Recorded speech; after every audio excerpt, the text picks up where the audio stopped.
You may think this is just another random video the algorithm tossed your way, but deep down, you know better. There are no coincidences. Not for you. Not anymore.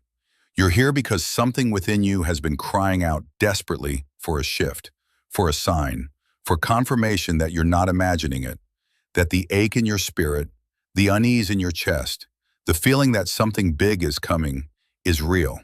That restless energy that won't let you sleep, that sensation that you're standing on the edge of something life-altering, like you're either about to take flight or completely unravel. It's not your imagination, it's truth, and it's calling your name. You are one of the chosen. The season of silence, of hiding, of wondering if it's all in your head has ended. The universe isn't just sending a sign, it's kicked the door wide open. What was once a quiet whisper in your soul has become a thunderous roar, and ignoring it is no longer an option.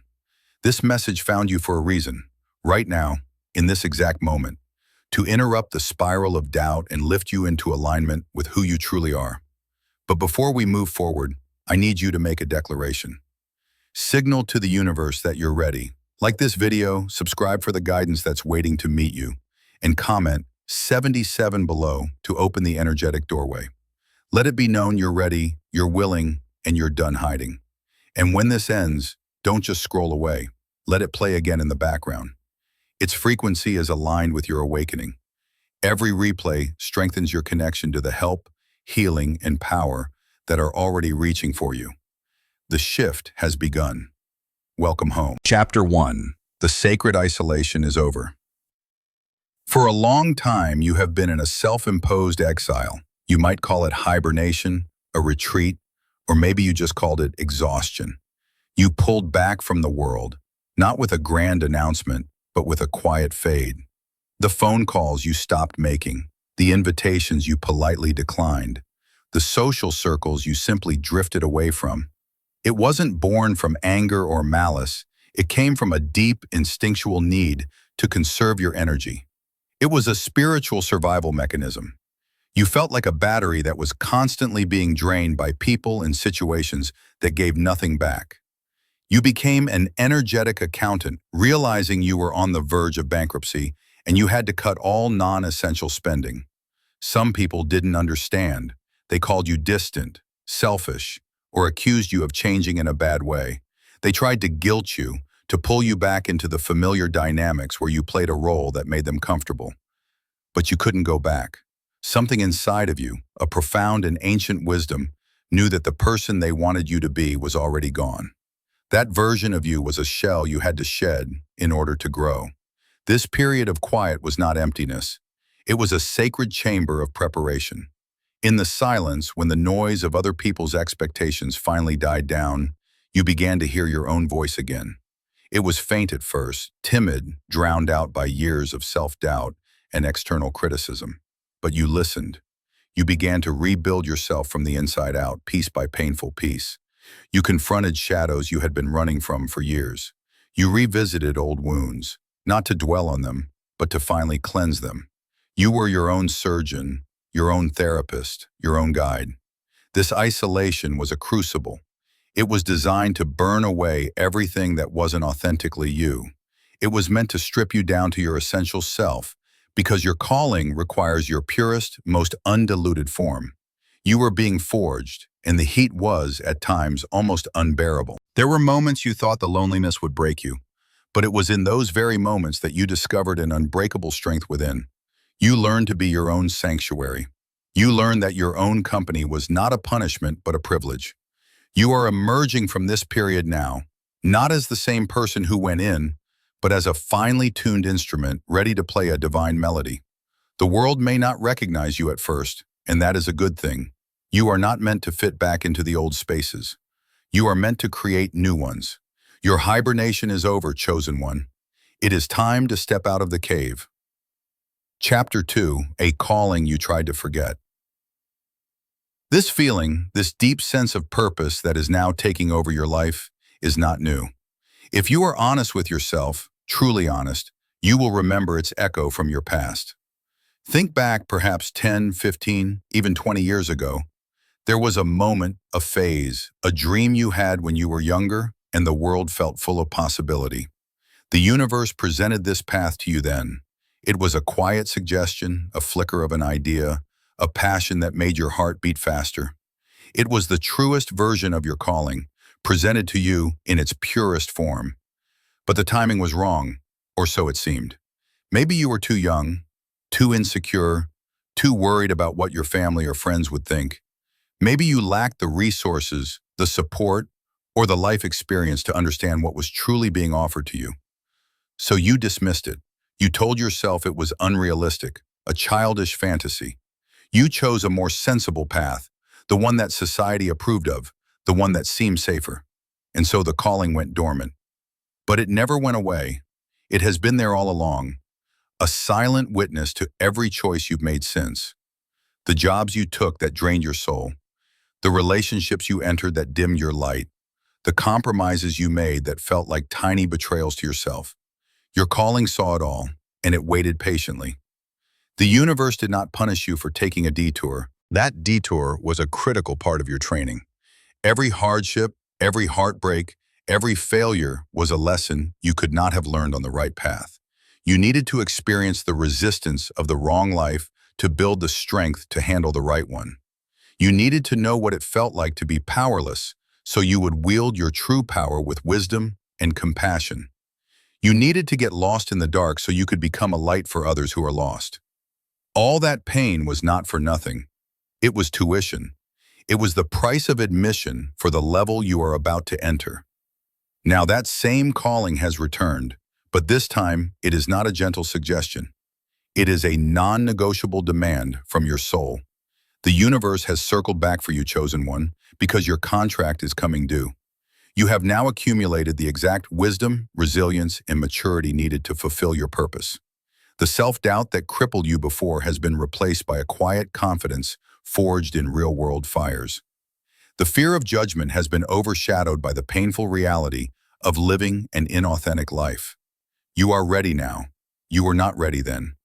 Do not waste a single moment regretting the lost time. There is no such thing. Every single second of your journey was meticulously planned to lead you to this exact moment, to this exact realization. The foundation has been laid. It is time to start building. Chapter 3: Clearing the Pathway for Power. Before you can move forward into the magnitude of what awaits you, you must first deal with the blockages in your immediate environment. Your heightened sensitivity, a key trait of the chosen ones, means you are profoundly affected by your surroundings. You cannot build a temple on a landfill. Right now, there is spiritual and physical clutter in your life that is acting as an anchor, holding you in a low vibrational state and draining the very energy you need for your ascent. Think about that one task you have been procrastinating on for days, weeks, or even months. It could be a pile of paperwork on your desk, a difficult conversation you need to have, or a room in your house that has become a dumping ground for things you don't know what to do with. You see it, you think about it, and a wave of exhaustion and guilt washes over you. You tell yourself you'll get to it later, but this isn't just about laziness or poor time management. That task has become a focal point for stagnant energy. Every time you avoid it, you feed it. It grows heavier, denser, and its negative energetic field expands, subtly contaminating other areas of your life. That pile of unsorted mail isn't just paper. It represents avoided decisions and unaddressed responsibilities. That overflowing laundry basket isn't just clothes. It's a physical manifestation of feeling unworthy of care and a fresh start. That difficult phone call you keep putting off isn't just a conversation. It's a fear of confrontation or rejection that you are allowing to dictate your peace. As a chosen one, your mission requires a clear channel. You cannot receive divine guidance through a line filled with static. Placing these tasks is not a mundane chore. It is a sacred act of energy clearing. It is you declaring to the universe that you are making space for the new blessings that are trying to come in. Today, you must choose one of these things. Just one. Don't overwhelm yourself. Choose the one that nags at you the most and handle it. As you do it with intention. As you clean that room, visualize yourself scrubbing away old, stagnant energy from your life. As you make that phone call, see yourself reclaiming your power and speaking your truth. As you sort that paperwork, imagine yourself bringing order and clarity to your mind and your future. You will feel an immediate shift. It will be like a weight has been lifted, not just from your to-do list, but from your very soul. A flow of energy will be restored. This is a practical, physical step you must take to align with the spiritual work you are being called to do. The grand destiny you are stepping into is built upon a foundation of small, intentional actions. Show the universe you are serious. Clear the path. Make room for the miracles that are waiting just outside your door. The power cannot flow into a clogged vessel. Clean your vessel, chosen one. Chapter 4. Learning the universe's language. You haven't been imagining it. The signs have been getting more frequent, more intense, almost impossible to ignore. The universe has been trying to get your attention, and now it is using a megaphone. These are not random coincidences. They are data points. They are love notes from the divine, guiding you, confirming your path, and reassuring you that you are not alone. Let's talk about the numbers. You keep seeing the same sequences over and over, on the clock, on license plates, on receipts. Numbers like 1,111, 444, and especially 77, the number of spiritual awakening and inner wisdom. The very number you were asked to comment. When you see these, it is not just a coincidence. It is a cosmic nod. It is the universe saying, yes, you are on the right track. Keep going. Pay attention to what you were just thinking or doing. These numbers are markers on your new map. Then there are the synchronicities, the moments that are so perfectly timed, they defy logic. You think of a long-lost friend, and they call you an hour later. You have a problem, and you overhear a stranger talking about the exact solution you need. You ask for a sign about a major life decision, and you see a billboard with a message that answers your question directly. This is the universe communicating with you in a language beyond words. It is showing you that you are in flow with a higher intelligence, that you are being guided and supported at every turn. Do not dismiss these moments. Acknowledge them. Say thank you out loud. By acknowledging them, you strengthen the connection, and the signs will become even clearer. Your dreams have also become a critical classroom. They have been more vivid, more symbolic, sometimes deeply unsettling. You are not just dreaming, you are processing, healing, and receiving downloads of information in your sleep state. Pay close attention to recurring themes, symbols, or feelings in your dreams. Keep a journal by your bed and write down everything you can remember the moment you wake up. Even if it doesn't make sense, the meaning may reveal itself later. These dreams are clearing out old subconscious fears and simultaneously preparing you for what's to come. They are a direct line to your higher self and your guides. Learning this language requires you to shift from a mindset of probability to a mindset of possibility. It requires you to be present and aware, to look for the magic in the mundane. The chosen ones are those who learn to see the intricate web of connection that weaves through all things. You are being invited to become fluent in this divine language. The more you listen, the louder it gets. The more you trust, the more you will be shown. This is your new navigation system. It is flawless, it is personal, and it will never, ever steer you wrong. Start listening with your heart, not just your ears. Chapter 5. The Power You Were Told to Hide. Let's talk about your gifts. And I don't mean hobbies or things you are good at. I mean the inherent divine abilities encoded into your very being. These are the superpowers you have been taught to downplay, dismiss, or even be ashamed of your entire life. For some of you, it's an overwhelming sense of empathy. You walk into a room and you can feel the emotional state of everyone in it. You know when someone is lying, not because of what they say, but because you can feel the distance in their energy. This has probably been a burden for most of your life, making you feel overly sensitive or emotionally unstable. You were told to toughen up, but this is not a weakness. It is a highly advanced energetic perception tool. It is clensions. You are a human lie detector, an emotional healer. This gift is meant to be honed, not hidden. For others, it's a profound intuition. You just know things without knowing how you know them. You get a bad feeling about a person who seems perfectly charming, and you are always proven right later. You have a sudden urge to take a different route home, only to find out there was a major accident on your usual path. This is not a lucky guess. This is clear cognizance, a direct line to a field of information that exists beyond the five senses. You have been told this is illogical, but it is your most trustworthy compass. Still others have a gift for words, either spoken or written. When you speak your truth from the heart, people are mesmerized. You can calm a chaotic situation with your voice. You can explain complex ideas in a way that brings profound clarity. This is not just about being articulate. It is a form of alchemy. You are channeling energy through your words to create real-world change. This is the power to heal, to inspire, to activate others.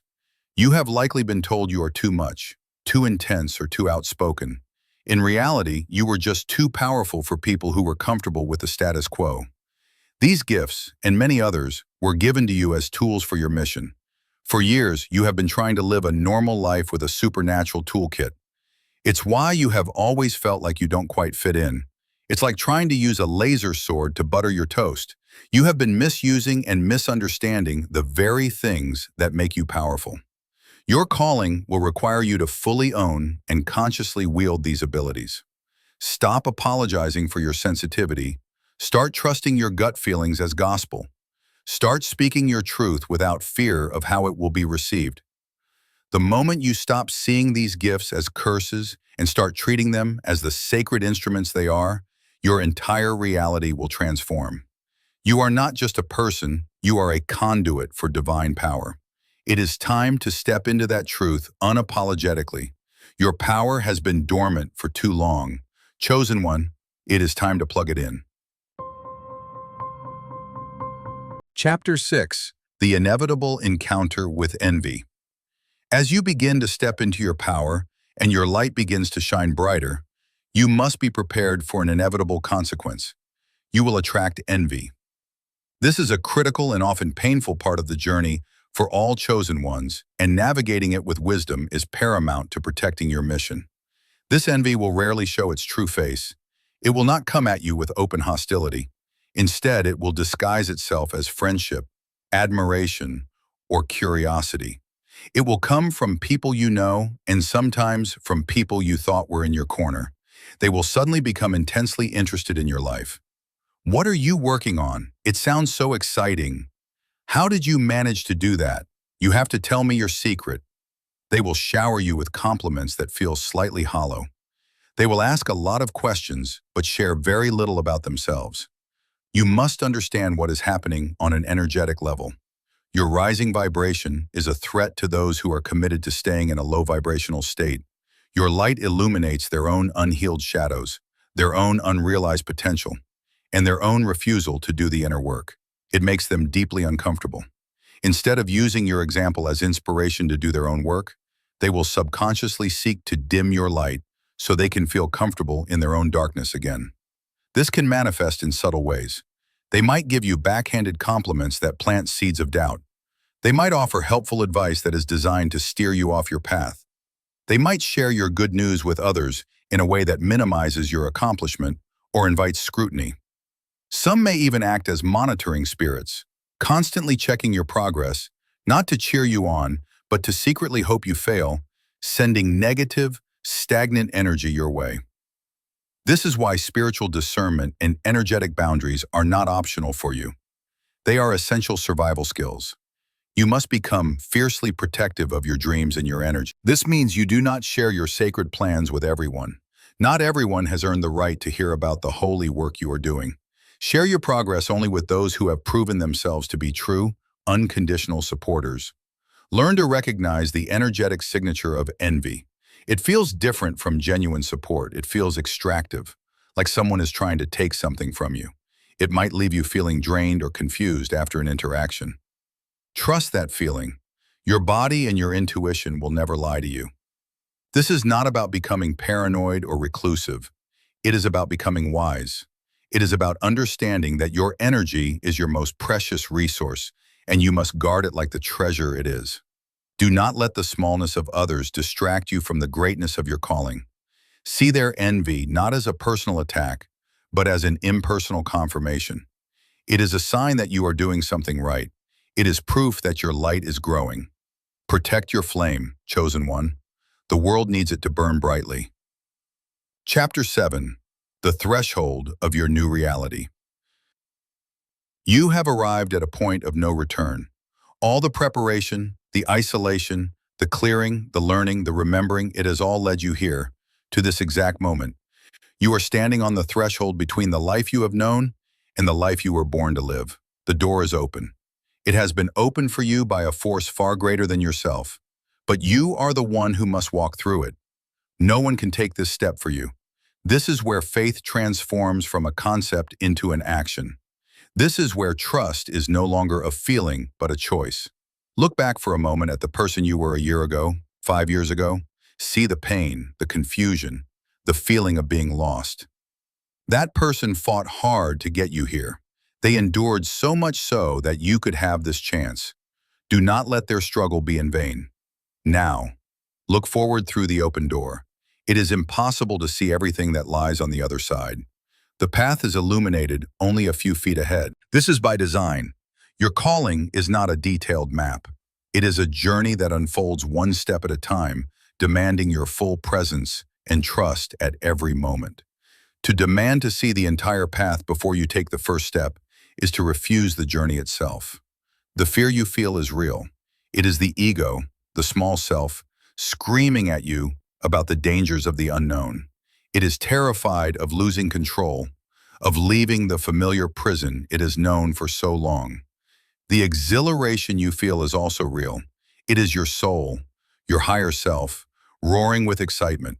It recognizes this moment. It has been waiting for this moment for lifetimes. It knows that on the other side of that door lies its true expression, its purpose, its freedom. You now have to choose which voice you will obey. The time for deliberation is over. The time for seeking more signs, more confirmation, is over.